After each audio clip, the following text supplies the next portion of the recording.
स्वागत है आप सभी का आज के 5 सवालों में। सबसे पहला क्वेश्चन हम लोग देखते हैं। Panama canal is one of the vital man made navigational canal in the world. It has shortened the distance between. पहला ऑप्शन है east coast and west coast of USA. दूसरा ऑप्शन है western Europe and the west coast of USA. तीसरा है the north eastern USA and south eastern USA. Select the correct answer using the code below. तो इसमें हम देखें तो बता रहा है कि जो यहाँ पनामा कैनल है यहाँ पे ये किसको किसको डिस्टेंस को शॉर्टेन कर दी, मतलब दूरी कम कर दी। जैसे इसमें है कि east coast and west coast of USA.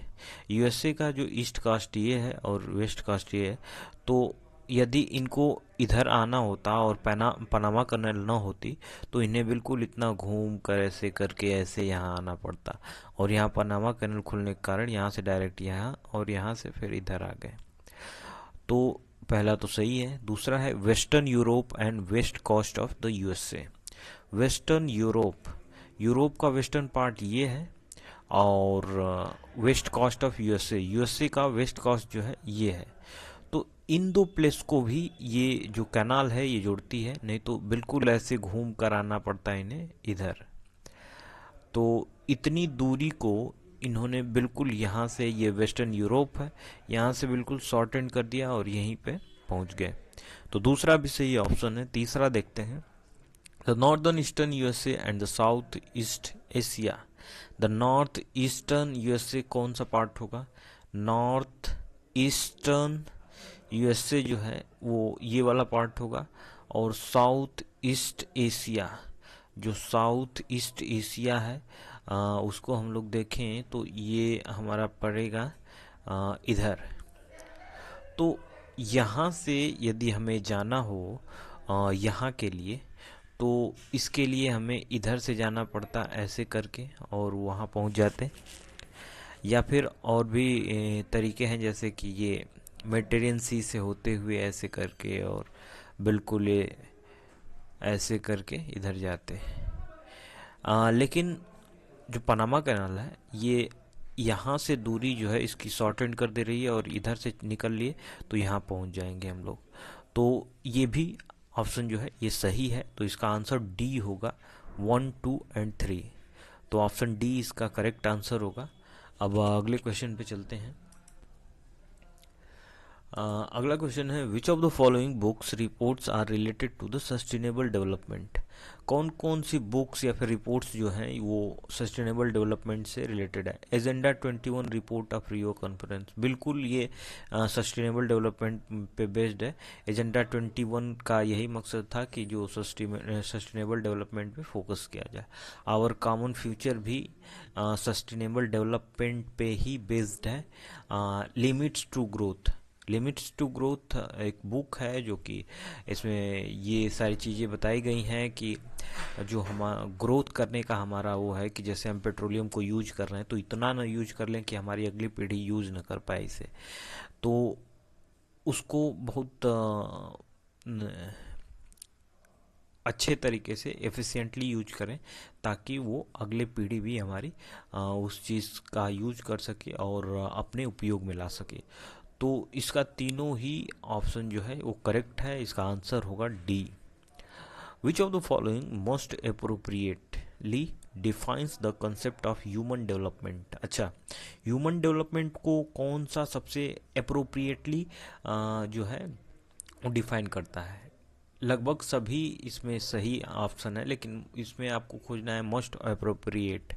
यानी पहला है elimination of poverty in a country, दूसरा है economic growth witnessed in a country, तीसरा है इनलार्जमेंट ऑफ पीपल्स चॉइस, चौथा है अवेलेबिलिटी ऑफ मल्टीपल फैसिलिटीज़। इसमें सारी चीज़ें जो हैं ग्रोथ, इकोनॉमिक ग्रोथ यदि होती हैं तो सारी चीज़ें सही हो जाएंगी, पॉवर्टी भी चली जाएगी और पीपल्स की चॉइस भी बढ़ेगी और मल्टीपल फैसिलिटीज़ भी आ जाएंगी। तो इसका सही आंसर जो होगा वो होगा economic growth witnessed in a country. यानी कि जो इकोनॉमिक ग्रोथ होगा वो बढ़ेगा तो फिर ये सारी चीज़ें भी इसमें इंक्लूड हो जाएंगी। तो इसका सही आंसर जो होगा वो बी होगा। अब अगला क्वेश्चन देखते हैं। अगला क्वेश्चन है कि गोपाल कृष्ण गोखले फाउंडेड गोपाल कृष्ण गोखले ने कौन सा एसोसिएशन या फिर ऑर्गेनाइजेशन सोसाइटी फॉर्म की थी? पहला ऑप्शन है पूना स्वराज्य सभा, ये तो बिल्कुल गलत है। बी है बॉम्बे प्रेसिडेंसी एसोसिएशन, सी है सर्वेंट ऑफ इंडिया सोसाइटी, और डी है लैंड होल्डर सोसाइटी। तो इसमें जो है गोपाल कृष्ण गोखले ने सर्वेंट ऑफ इंडिया सोसाइटी बनाया था, 1905 में इन्होंने इसको बनाया था। लैंड होल्डर सोसाइटी तो देवेंद्र नाथ टैगोर की थी। बॉम्बे प्रेसिडेंसी एसोसिएशन जो है इसमें मोहम्मद महादेव गोविंद रानाडे लोग थे, और पूना स्वराज्य सभा भी वहीं उन लोग के थे। और इसमें जो ऑप्शन सी है ये करेक्ट है, जो कि गोपाल कृष्ण गोखले ने फाउंड किया था। पांचवा है why were Tilak and other imprisoned in 1897। 1897 में तिलक को क्यों गिरफ्तार किया गया था? उनके साथ और भी कुछ लोग थे, क्यों उन्हें गिरफ्तार किया गया था? पहला ऑप्शन है कि their speeches and writing were directed towards the creating hostile feeling towards the British government. दूसरा है they violated the terms of arms act. C है they refuse to tend the court trial prescribed by the British जज। D है they broke the salt tax. तो तिलक जो थे इनकी ये पत्रकार थे, और इनकी लेखनी इतनी जोशीली होती थी कि यदि ये इनका पढ़ा कोई नौजवान पढ़े तो फिर वो ब्रिटिश गवर्नमेंट को बिल्कुल जाके सूट एट साइड कर दे। तो जो इनका ये पहला ऑप्शन है इसमें कि their speeches and writing were directed towards the creating hostile feelings towards the British, बिल्कुल ऐसा लिखते थे कि नौजवानों में जोश भर देते थे अंग्रेजों के खिलाफ, उनसे लड़ने के लिए। और कई बार तो ऐसा भी हुआ कि इनके ही लिखे जो आर्टिकल्स थे उसे पढ़ के कई ब्रिटिशर जो थे उनकी हत्या हुई। तो तिलक काफ़ी अच्छे लेखक थे और वक्ता थे, ऐसी स्पीचेस दे देते थे कि जो लोग बिल्कुल मंत्रमुग्ध हो जाते थे और उनकी बातें सुनने में एकदम खो जाते थे। और जो कहते थे, जो जिस प्रकार उन्होंने चीज़ें एक्सप्लेन की है, तो आप यदि सुनेंगे तो आपको भी काफ़ी प्रभावित लगेंगी।